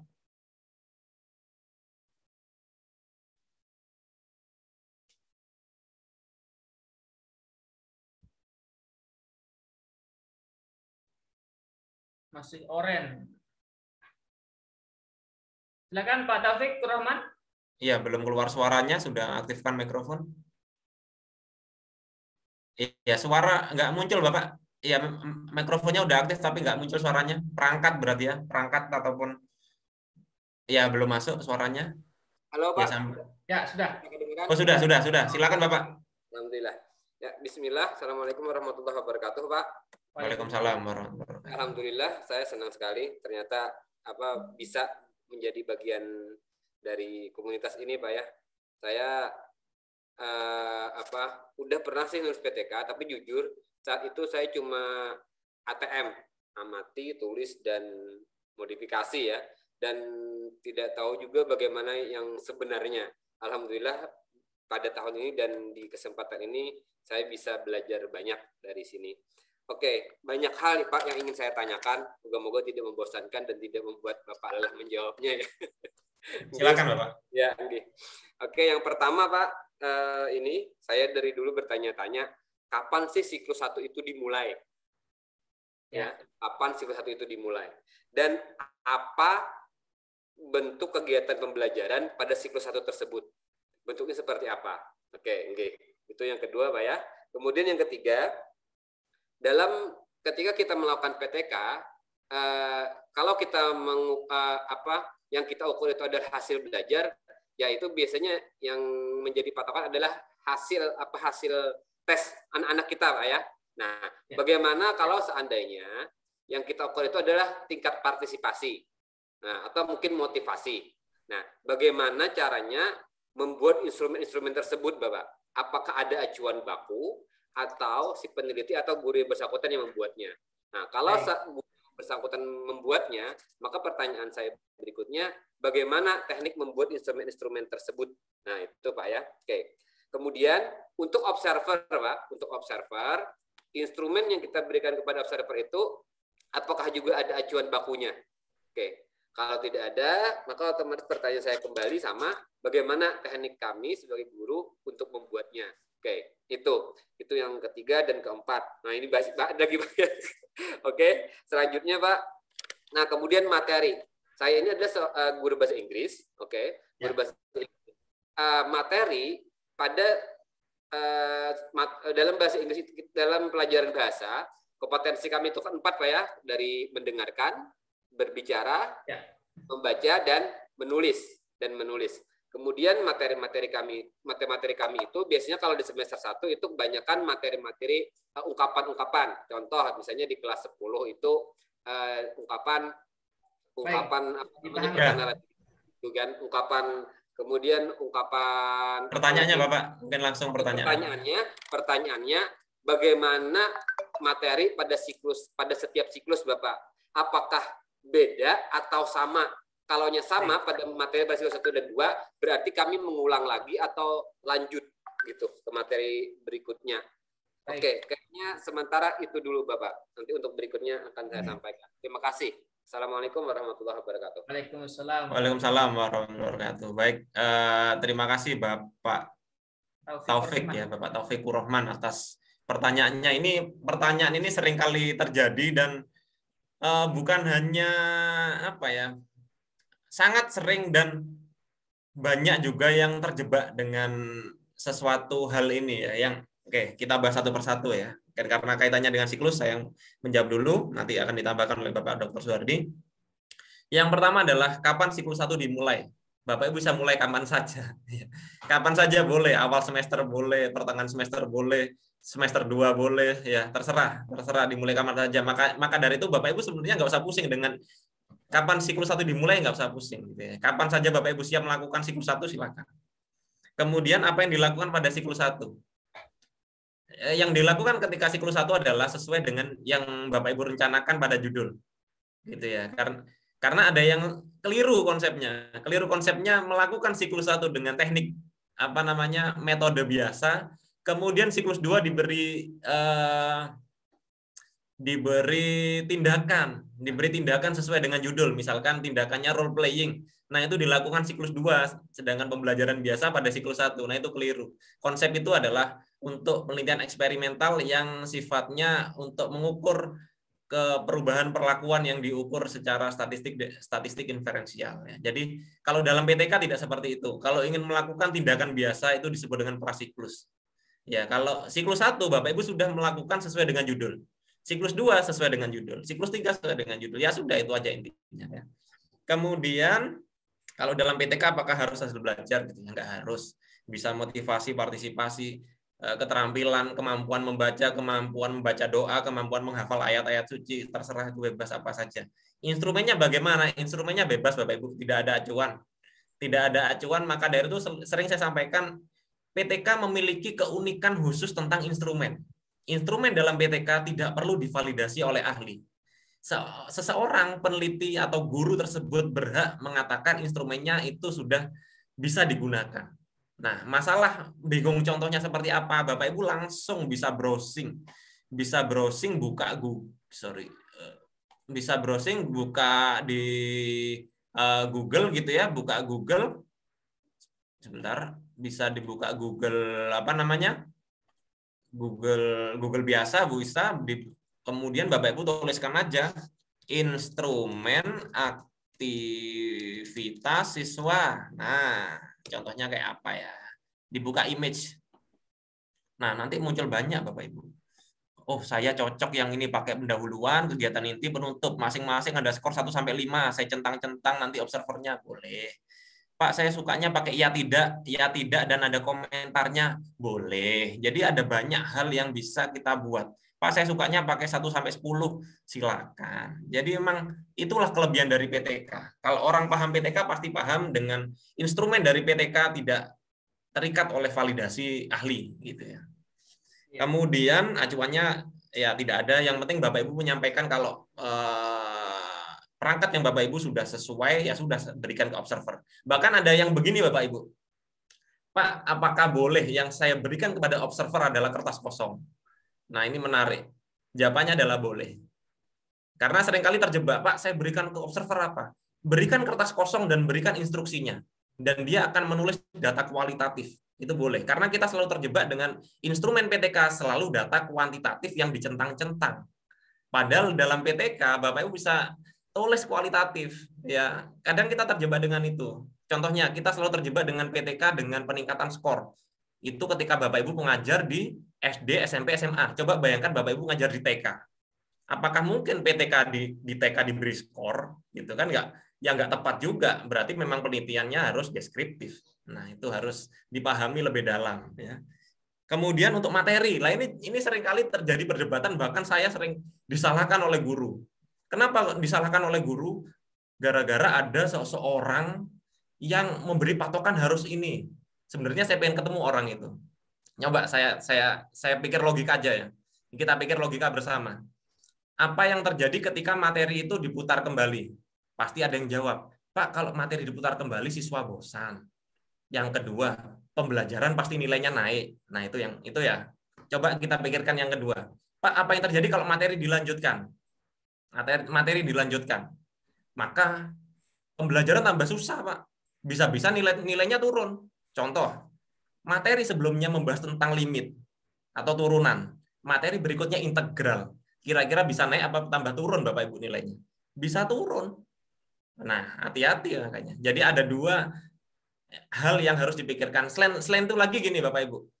Ketika materi berlanjut, materi berikutnya, coba Bapak Ibu pikirkan melakukan PTK di pertemuan terakhir. Apa yang dilakukan Bapak Ibu? Lanjutannya materi apa? Masa tahun berikutnya? Nah, itu harus dipikir logika. Ya, maka Bapak Ibu harus baca buku-buku PTK yang menyampaikan sesungguhnya memang tidak ada acuan di sana, memang tidak ada acuan, tetapi sangat disarankan kalau ingin sesuatu yang optimal, nggak perlu mikir materinya kayak gimana. Ya sudah, ulang saja. Metodenya diulang, materinya diulang. Kalau ada yang bilang, Pak, itu menghabiskan waktu. Coba dipikirkan, ini adalah sebuah penelitian. Menghabiskan waktu berapa waktu? Ya, paling cuma nambah 1 atau 2 pertemuan di luar kelas, masa dianggap menghabiskan waktu gitu ya. Kalau ini dianggap menghabiskan waktu, maka Bapak Ibu ketika mempelajari istilah remedial teaching itu lebih menghabiskan waktu. Nah, nyoba nanti Bapak Ibu cari dulu teori-teorinya agar lebih kuat ya. Jadi tapi saya nggak memastikan ini harus ini nggak harus itu, nanti saya didebat lagi. Ya, daripada nanti silakan Bapak Ibu bebas, boleh lanjut, boleh. Kalau menurut saya silakan, boleh lanjut, boleh berulang materinya, boleh gitu ya, silakan. Daripada nanti kami keliru ya, karena ada salah satu orang yang menyampaikan ketika jadi narasumber harus lanjut gitu, alasannya ini. Sebenarnya saya pengen tanya, kalau materinya di titik terakhir mau lanjut kemana? Nah, itu nggak bisa jawab dia pasti. Ya itu harus dipikirkan. Ya itu Pak Suwardi, mungkin mau menambahkan sesuatu? Sedikit saja Bapak Ibu. Dalam PTK itu sebenarnya sangat simpel. Sangat simpel ketika Bapak Ibu ingin memperbaiki kualitas pembelajaran pada materi tertentu juga boleh. Misalkan tadi di Bapak Ibu yang mengajar bahasa Inggris atau matematika tadi dicontohkan oleh Pak Randi. Yang bahasa Inggris misalkan kemampuan listening ataupun readingnya. Silahkan fokus pada kemampuan siswa di kelas Bapak Ibu menggunakan media tertentu untuk meningkatkan kemampuan mendengarkan ataupun listening siswa. Itu sangat boleh sekali dan fokus pada listening saja. Apakah mau dilanjutkan ke materi selanjutnya, itu Bapak Ibu tidak perlu berpikir untuk repot-repot gitu ya. Fokus saja pada tujuan awal Bapak Ibu untuk meningkatkan tujuan awalnya, itu sudah sangat bagus sekali. Itu intinya. Terkait dengan instrumen dan lain sebagainya sudah oke tadi. Ya itu Bapak Ibu. Selain itu gini Bapak Ibu, ada satu kondisi, ada yang guru bertanya, Pak, ini saya sudah menggunakan medianya menggunakan global, Pak. Medianya menggunakan global untuk materi sistem tata surya. Pak, kalau ini saya lanjutkan materinya ganti, medianya apa? Nah itu yang bingung. Akhirnya judulnya saya tulis apa? Nah itu karena memang harus konsisten Bapak Ibu. Ketika memang menuliskan materi A, maka sangat disarankan memang itu yang harus diulang-ulang. Nah, diulang-ulang bukan berarti untuk meningkatkan kebosanan, bukan. Tetapi untuk memperbaiki langkah-langkah. Jadi ketika siklus 1 Bapak Ibu lakukan dengan media global misalkan ya. Siklus 2 tetap media global. Tetapi Bapak Ibu perbaiki langkah-langkahnya. Oh, di siklus 1 saya tidak melakukan pendekatan personal ke siswa. Maka siklus 2 saya tambah itu gitu ya. Di siklus 1 saya hanya di depan kelas dan menyampaikan gini. Siklus 2 beberapa siswa saya minta untuk presentasi, tapi medianya tetap atau metodenya tetap. Jadi ada sesuatu yang sifatnya tetap yang nanti berputar kembali ke titik itu, itulah yang disebut dengan siklus. Gitu ya. Nanti kalau bingung boleh tanya lagi, kalau nggak sependapat juga boleh. Oke, kita lanjut dulu Bapak Ibu. Yang berikutnya Bapak Suyamto, silakan.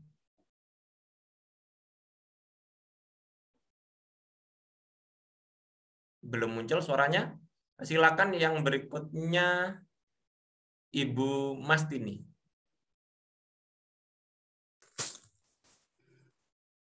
Ya, terima kasih Bapak. Assalamualaikum warahmatullahi wabarakatuh. Suara saya terdengarkah Pak? Ya, terdengar Ibu. Oke. Ada beberapa pertanyaan Bapak. Yang pertama, untuk kaitannya dengan RPP Bapak. Kalau di PTK itu kan ada RPP yang nanti harus dimasukkan, nggih.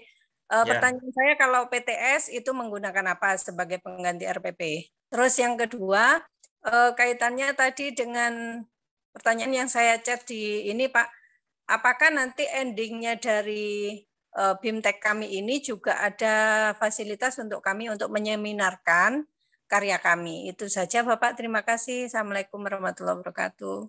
Waalaikumsalam warahmatullahi wabarakatuh. Waalaikumsalam warahmatullahi wabarakatuh. Baik, mungkin yang pertama saya jawab dulu, nanti yang kedua bisa dijawab oleh Bapak Suwardi. Yang pertama adalah untuk PTK itu apakah wajib RPP? Sesungguhnya kalau dikatakan wajib, lampiran apa yang wajib, sesungguhnya nggak ada acuan Bapak Ibu, nggak ada acuan sesuatu yang wajib itu apa. Tetapi semua yang instrumen yang akan kita gunakan itu sangat disarankan untuk kita tampilkan di lampiran. Seberapa instrumen Bapak? Kebetulan ada yang bertanya, berapa instrumen Bapak yang kita tampilkan pada lampiran? Semua instrumen yang kita gunakan. Kalau memang kita gunakan RPP, karena memang mengajar, ya harus dilampirkan. Ketika Bapak Ibu sebagai PTS, sebagai kepala sekolah melakukan tindakan tertentu, maka kan tidak menggunakan RPP. Nah, Bapak Ibu melakukan apa di sana? Jadi tidak RPP yang ditampilkan, tapi sesuatu yang memang Bapak Ibu gunakan ketika proses PTS tersebut. Contoh, Bapak Ibu memberikan pelatihan. Nah, memberikan pelatihan maka yang ditampilkan apa? Ya bisa rincian materi, bisa lembar kerja peserta pelatihan gitu ya. Bisa instrumen observasinya. Pokoknya semua hal yang memang Bapak Ibu gunakan ketika proses pelatihannya, atau misalkan ketika supervisi berarti instrumen-instrumen supervisinya yang Bapak Ibu lengkapi gitu ya. Jadi bukan RPP lagi sudah ya. Termasuk untuk penelitian bimbingan konseling juga nggak harus RPP. Ya, jadi semua instrumen yang terkait dengan konseling itu tadi Bapak Ibu lengkapi. Ya. Ya. Silakan Pak Suwardi. Yang terkait dengan apa tadi? Yang seminar ya? Seminar. Untuk seminar, untuk tujuan kelas ini, Bapak Ibu, sampai dengan laporan Bapak Ibu selesai. Jadi ketika selesai kegiatan Bapak Ibu, kegiatan materi ini, kami akan bimbing sampai dengan kami menyatakan bahwa laporan PTK Bapak Ibu sudah oke, sudah kami ACC dari judul sampai dengan lampiran-lampiran. Ya, makanya dari awal kita coba desain. Minggu pertama Bapak Ibu sudah selesai dari judul, kemudian latar belakang atau bab 1-nya. Minggu kedua bab 2 dan 3 Bapak Ibu silakan bisa fokus. Kemudian Bapak Ibu pada minggu ketiga itu silakan fokus pada hasil penelitian sampai dengan lampiran. Kelas ini sampai mana? Tidak terbatas. Ada yang bertanya juga sampai mana kami dibimbing gitu kan. Tidak terbatas, sampai bulan depan selesai kami masih kawal gitu ya. Nah, untuk seminar itu memang berbeda event ya nanti. Karena kalau eventnya nanti akan kita coba, jika Bapak Ibu sudah banyak, kira-kira nanti sekitar 40%, 50% sudah selesai dari laporannya, nanti kita akan coba membuatkan satu kegiatan untuk seminar. Karena ada juga syarat-syarat untuk seminar PTK itu. Ada yang minimal dari 3 atau 4 sekolah. 3 sekolah, kemudian menghadirkan pakar juga. Nah, itu akan kami coba nanti setelah Bapak Ibu selesai dari kegiatan ini. Makanya kami sarankan Bapak Ibu. Nah, karena ada satu kata pepatah, jadi tidak perlu banyak revisi, tetapi silahkan Bapak Ibu konsistensi saja, konsisten dalam menulis. Minggu ini silahkan fokus pada bab 2 dan 3. Kemudian minggu depan silakan bisa tulis bab 4-nya. Misalnya 1 bulan atau 1 bulan lebih lah, 2 bulan selesai Bapak Ibu. Nah, nanti di bulan berikutnya kita coba seminarkan. Itu Pak Randi. Baik, terima kasih. Yang jelas kita masih belum proses untuk seminar karena kami harus memastikan dulu kepada para penilai, karena memang ada penilai-penilai tertentu yang mengharuskan seminar itu di sekolah, gitu ya. Seminar di sekolah mendatangkan guru-guru sekitar sekolah tersebut, 3 sekolah, gitu. Jadi kami daripada nanti salah langkah, baik ketika laporan Bapak Ibu selesai, Bapak Ibu bisa lakukan seminar secara mandiri, gitu. Yang pertama. Yang kedua adalah kalau ingin publikasi kami masih bisa melayani. Jadi ada kelas khusus yang mungkin beberapa dari Bapak Ibu sekitar 30 atau 40 orang di sini itu juga ikut kelas publikasi ilmiah. Jadi laporan dari Bapak Ibu itu nanti akan dibentuk menjadi sebuah artikel tersebut yang nanti akan dipublikasikan menjadi sebuah artikel yang terpublikasi pada jurnal ilmiah nasional. Nah, kami mengelola sekitar lebih dari 21 jurnal yang siap mempublikasikan artikel dari Bapak Ibu. Syaratnya apa? Bapak Ibu selesaikan dulu laporannya. Ya. Kalau laporan selesai nanti lebih mudah berikutnya. Jadi nggak perlu mikir terlalu jauh dulu, kita selesaikan apa di depan kita. Dari judul sampai dengan kita sudah memiliki laporan lengkap saja sudah mantap sekali itu. Ya, silakan. Ya, ya mungkin sedikit lagi. Selain itu ketika laporan Bapak Ibu lengkap, mungkin berikutnya kita kalau nggak Januari ataupun Februari kami adakan kelas merubah laporan PTK menjadi best practice. Itu punya poin tersendiri. gitu ya. Itu akan sangat menarik sekali dan bisa Bapak Ibu kembangkan. Syaratnya apa? Laporannya jadi dulu. Kalau laporan jadi semua bisa jadi buku, bisa jadi jurnal, bisa jadi best practice dan yang lainnya ya. Jadi itu dulu. Kita lanjut untuk pertanyaan berikutnya. Silakan Bu Sri Jumiati. Assalamualaikum warahmatullahi wabarakatuh. Bismillahirrahmanirrahim. Saya dari Kalimantan Timur, Kabupaten Pasir. Wah, dari ujung Pak Dokter.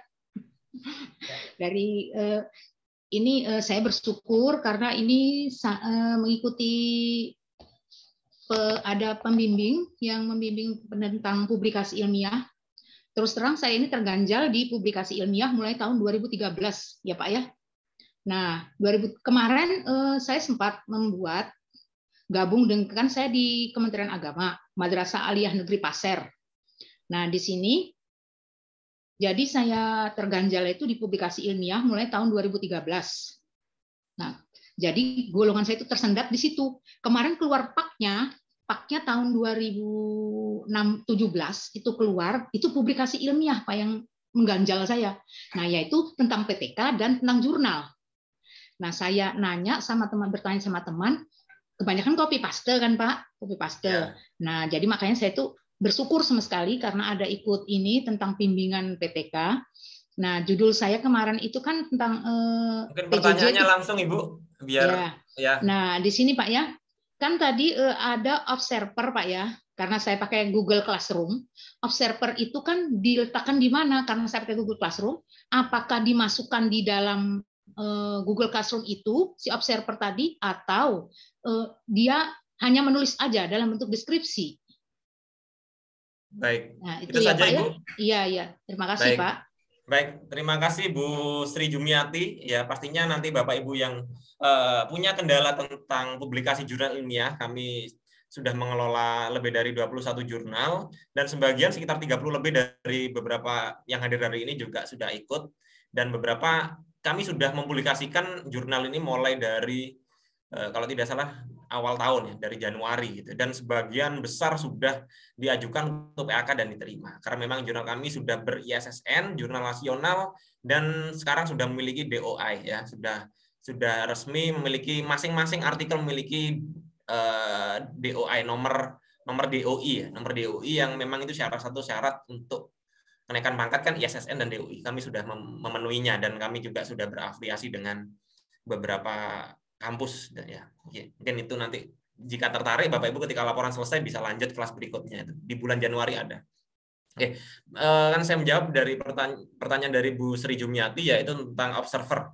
Nah, observer itu yang penting seseorang yang membantu untuk mengamati Bapak Ibu. Mengamati Bapak Ibu, mengamati sesungguhnya bukan Bapak Ibu tujuan utamanya, tetapi mengamati pembelajaran secara keseluruhan. Bisa dari gurunya, bisa dari siswanya ya. Itu. Nah, kalau memang Bapak Ibu menggunakan Zoom misalkan, maka observernya bagaimana ya ikut juga masuk ke Zoom gitu ya. Nah, kalau Bapak Ibu menggunakan WA, grup WA, ya observernya masukkan grup WA. Kalau menggunakan Google Classroom, ya masukkan juga observernya sebagai kolaborator di Google Classroom. Kebetulan Google Classroom itu bisa memasukkan lebih dari 20 teacher kolaborator. Saya pengguna Google Classroom jadi paham. Bisa masukkan 1-2 orang lebih. Kalau bingung, kalau masukkan jadi gurunya bingung, masukkan jadi siswa juga bisa gurunya. Jadi ikut mengamati gitu. Itu yang penting dalam proses pembelajaran apapun, baik luring ataupun daring, observer ikut mengamati saja gitu ya. Dan tidak ikut mengintervensi. Pak, observernya ikut bantu mengarahkan siswa tidak perlu. Observer cukup mengamati saja dan nanti membantu merefleksi gitu. Refleksi itu diskusi dengan observer seperti apa gitu. Jadi cuma itu tugasnya. Gitu Ibu. Mungkin kita lanjut dulu dari pertanyaan di kolom chat dulu Pak Sardi, mungkin bisa dijawab beberapa. Ya, tadi ada beberapa yang sudah chat di Zoom meeting. Kebanyakan siklus yang ditanyakan Pak Randi. Nah, ini Bapak Ibu, sekali lagi yang saya ingin himbau kepada Bapak Ibu, di grup itu silahkan, tidak hanya Bapak Ibu mengirimkan tulisan. Ini kan banyak pertanyaan juga yang saya yakin Bapak Ibu akan bertanya terkait dengan sistematika, kemudian judul, bagaimana ini dan itu, banyak sekali pertanyaan. silahkan WA Group itu bisa juga dimanfaatkan untuk diskusi. Lemparkan pertanyaan di WA Group itu, dan kami akan jawab di sana. Namun sarannya memang untuk sering-sering dicek gitu ya. Jangan sampai Bapak Ibu lemparkan pertanyaan di sana, kemudian Bapak Ibu cek hari besoknya udah tenggelam di sana. Itu Pak Randi untuk pertanyaan di kolom chat. Ya, intinya Bapak Ibu ketika ingin bertanya boleh di grup, boleh kalau ingin bertanya ke pribadi atau ke saya atau Pak Suwardi juga boleh ya. Boleh, silakan, boleh tanya secara langsung. Mungkin beberapa akan saya jawab di sini tentang instrumen angket atau wawancara untuk setiap motivasi belajar, apakah setiap siklus isinya sama. Nah, itu kembali lagi ke Bapak Ibu. Bapak Ibu apakah ingin menetapkan angket siklus 1 dan siklus 2 sama, itu boleh. Pak, saya ingin ubah, Pak, tapi sifatnya hati-hati, Bapak Ibu. Kalau ingin merubah, pastikan kesesuaian kisi-kisi atau bentuk ya yang kita teliti di siklus 1 dan siklus 2 sama. Jangan sampai angket siklus 1 isinya 10 pertanyaan, angket siklus 2 12 pertanyaan. Pastinya nanti akan tidak imbang untuk kita bahas. Termasuk ketika soal, Pak, kalau materinya sama, soalnya sama atau beda gitu ya. Boleh sama, boleh juga beda. Ya, tetapi kalau beda, pastikan kisi-kisi dan tingkat kesulitannya sama. Misalkan matematika nih, matematika kan ketika kisi-kisinya sama, soal siklus 1 dan siklus 2 boleh diganti angkanya nih. Kan sangat mudah sekali kan. Nah, itu bisa teknik seperti itu bisa. Yang jelas tingkat kesulitannya sama dan kisi-kisi yang diteskan sama. Jangan sampai yang pertama soalnya turunan, Pak, yang kedua integral, ya sudah semakin rendah nilai siswa gitu ya. Jadi itu yang harus dipikirkan. Kemudian beberapa sudah terjawab, sebetulnya ada berapa pertemuan satu siklus minimal 2 kali sesuai aturan dari buku 4. Kemudian apakah harus 3 bulan? Nah, ini tidak ada acuannya, Bapak Ibu. Bapak Ibu selesaikan PTK dalam waktu 1 bulan boleh. Di sana cuma mengatur satu siklus 2 pertemuan. Kira-kira 2 pertemuan itu berapa minggu, Bapak Ibu? Mungkin cuma 1 minggu. Berarti 2 minggu apakah boleh selesai PTK-nya? Boleh, ya boleh aja, nggak masalah. Kan memang tidak menghabiskan waktu. Ya. Kemudian ya saya rasa sebagian besar sudah, tinggal nanti intinya adalah Bapak Ibu kalau bingung atau pertanyaannya mungkin terlewat malam ini karena memang keterbatasan waktu, nggak perlu sungkan, kami akan melayani Bapak Ibu kapanpun gitu ya. Yang penting tanya di grup atau tanya WA, ketika saya online saya akan jawab, karena memang niat kami bukan hanya ingin Bapak Ibu selesai PTK-nya, tapi memang sampai paham juga secara isinya gitu ya Bapak Ibu. Jadi manfaatkan ini sebaik mungkin, karena di grup ada banyak reviewer yang siap membantu, baik saya, kemudian Bapak Dr. Suwardi ataupun Bapak Ibu dosen yang lain sudah masuk di sana dan tidak pernah menyalahkan ini salah, ini menjatuhkan sampai down, enggak. Ayo kita buat. Makanya ketika Bapak Ibu tulisannya mungkin kurang baik, itu justru saya apresiasi. Kenapa apresiasi? Karena saya yakin dengan tulisan yang nggak baik itu Bapak Ibu nulis sendiri. Kalau tiba-tiba tulisannya bagus tapi copy paste, nah itu waspada, nanti terkena plagiasi, dicoret sama penilai. Nah ya kan? Jadi kalau tulisannya Pak, tulisan saya nggak bagus, nggak apa-apa, saya apresiasi. Itu adalah hasil karya sendiri yang jauh dari plagiasi. Ya itu harus dikembangkan. Ya mungkin itu dari kami, karena waktu memang sudah menunjukkan lebih dari jam 20 waktu 20.30 waktu Indonesia bagian Barat. Mohon maaf belum bisa menjawab interaktif semua. Silakan Pak Suwardi, boleh tambahkan? Bapak Ibu yang terakhir pada malam hari ini, silakan mungkin bagi Bapak Ibu yang belum, ada yang sudah dan seterusnya. Silakan, tidak terbatas waktu ataupun tidak kami minggu ini harus bab 1 gitu. Kemudian minggu depan harus bab 2, tidak. Jadi kami membagi memang dari awal bab 1, kemudian bab 2 dan seterusnya nanti, dengan harapan Bapak Ibu bisa sistematis. Nah, jika memang ada yang belum bab 1, silahkan lanjutkan bab 1-nya, diperbaiki. Bisa Bapak Ibu melihat juga contoh-contoh ataupun hasil koreksi dari tim yang ada di WA group tersebut, untuk menjadi panduan ataupun acuan, oh seperti ini gitu kan, agar Bapak Ibu lebih hemat ataupun lebih cepat untuk membuat sebuah laporan PTK. Itu Pak Randi.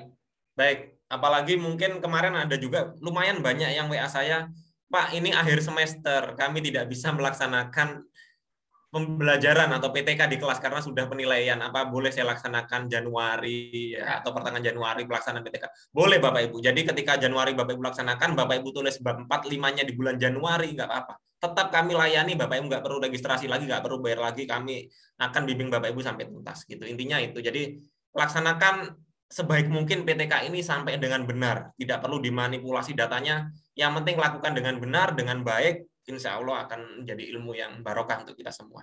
Baik, saya rasa itu dari saya Bapak Ibu. Terima kasih, tetap semangat. Terima kasih Bapak Dr. Suhardi, terima kasih Bapak Ibu semua yang sudah menyempatkan hadir malam ini. Selalu semangat sampai dengan malam. Bahkan Indonesia Timur sekarang sudah jam 22.30 Indonesia Timur. Itu masih hadir di malam hari ini. Terima kasih. Kita masih ada satu Zoom meeting lagi di pekan depan. Kita akan bahas bagaimana menulis bab 4 dan bagaimana menulis bab 5 dan lampiran apa saja yang kita sertakan dalam PTK ataupun PTS ataupun yang lain. Nanti kita akan bahas minggu depan. Ya, sehingga ketika kita masuk minggu depan, Bapak Ibu sesungguhnya boleh tanya tentang materi itu ataupun materi-materi sebelumnya semua boleh. Baik, terima kasih Bapak Ibu semua. Bisa saya akhiri, tetap semangat, tetap belajar, berkarya, dan berinovasi. Kami dari Guru Inovatif Indonesia mengucapkan selamat malam. Assalamualaikum warahmatullahi wabarakatuh. Waalaikumsalam warahmatullahi wabarakatuh.